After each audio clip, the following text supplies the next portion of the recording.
নমস্কার সবাইকে, আশা করি সবাই ভালো আছো। আমিও ভালো আছি। তো আজকে 5ই জানুয়ারি উম, সকাল আজকে সকাল সকাল ওঠা হয়নি, একটু দেরি হয়ে গেছে উঠতে। এখন 8:30 বাজে সকালে।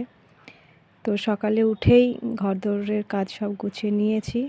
কর্তামশাই বেরিয়ে গেল। দেখো কুয়াশা পড়েছে কত এবার আজকের দিনে। তো আজকে একটা পিকনিক ছিল। তো এখন 12:30 বাজে। পিকনিকের পথে আমরা রওনা দিয়ে ফেলেছি, একটু দেরি হয়ে গেল যেতে। আর এত সুন্দর জায়গাটা, চলো আমি তোমাদের তো গিয়ে দেখাবোই, যেহেতু আমি দেখে এসেছি আগে। তো 3জন মিলে বেরিয়ে গেলাম পিকনিক, আর সবাই পৌঁছে গেছে জানো তো। ওখানে গিয়েই এই যে কফিটা খেয়ে নিয়েছি। কফিটা খাওয়ার পরে ছিল জয়নগরের মা, এটা ছিল টিফিনে, ঠিক আছে, সকালের। কিন্তু 12:30 বেজে গেছে খেতে খেতে। তারপরে ছিল ডিম, একটা কমলা লেবু, পাউরুটি আর কলা। ডিম দুটো আমার নয়, একটা আমার মেয়ের ছিল। তো একটা করে ডিম ছিল। তারপরে টিফিন খেয়ে টেয়ে নিয়ে, যেহেতু মাঠে গেছি, সর্ষে ফুল একটু মেয়ে আর আমি মিলে নকশা করছিলাম। ভর ভিডিও করে দিচ্ছিল। সবাই করে, আমি আর আমার মেয়ে একটু করি ভিডিও। তারপরে কর্তামশাইয়ের সাথেও একটু ভিডিও করছিলাম, একটু ছবি তুলছিলাম। তারপরে দেখো কত সবজি, পালং শাক, তারপরে রজনীগন্ধা ফুল, গাঁদা ফুল, সব ভিডিও নিতে পারিনি, কিছু কিছু নিয়েছি। ফুলকপি।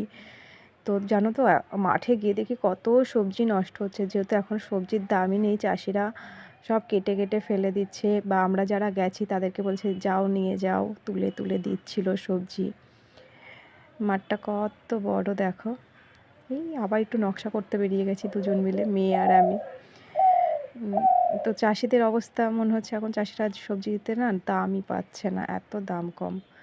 তো মাঠ থেকে ঘুরে টুরে এসে এই যে সবাই একটু নাচানাচি করছে, আমি একটু ভিডিও করে নিচ্ছিলাম তোমাদের সাথে শেয়ার করব বলে। তো নাচা গানা করছে সবাই, ওদিকেও রেডি হচ্ছে সব কিছু। রান্নাবান্নাটা দেখাইনি আমি। তো এই সবাই খুব আনন্দ করছিল, বা আমরাও আনন্দ করেছি। এই যে এবার খাওয়ার দিকে চলে এসেছি, খেতে বসে গেছে সবাই। ছিল বিরিয়ানি, চিকেন চাপ, এই যে যেটা যেটা দেখা যাচ্ছে আমি দেখাচ্ছি, স্যালাড, ডিম, সবাই খেতে বসে গেছে। এই যে সবাই খাওয়া দাওয়া করছে। আমি তোমাদের মেনুটা আমি যখন খেতে বসবো তখন তোমাদেরকে দেখাচ্ছি। এই যে আমি খেতে বসে গেছি, কর্তামশাই আমাকে খেতে দিয়ে দিয়েছে। ছিল বিরিয়ানি, চিকেন চাপ, স্যালাড। এটা আগে খেয়ে নিই। খাওয়ার পরে ছিল লট চমচম আর রসগোল্লা ছিল, জানো তো। রসগোল্লাটা আমি খাইনি বলে আমি নিয়েও নি, লট চমচম খেয়েছিলাম। সূর্য অস্ত যাওয়ার পথে কত সুন্দর লাগছে দেখো সূর্যটা। এবার আমাদের পিকনিকের প্যান্ডেল খোলা হবে, তার প্রস্তুতি চলছে। যেহেতু আলো আর বেশিক্ষণ নেই, তো এক্ষুনি ঝুপ করে অন্ধকার হয়ে যাবে। এখন যেহেতু শীতের বেলা, হট করে অন্ধকার হয়ে যায়। সব গোছগাছ হচ্ছে আমাদের। এই যে পিকনিক প্যান্ডেলের সব কিছু গোছানো শেষ। আমরাও এবার বাড়ির পথে রওনা দিয়ে ফেলেছি, গুছিয়ে গেছে। তো ভিডিওটা যদি ভালো লাগে লাইক করো, শেয়ার করো অ্যান্ড কমেন্ট করো। টাটা সবাইকে।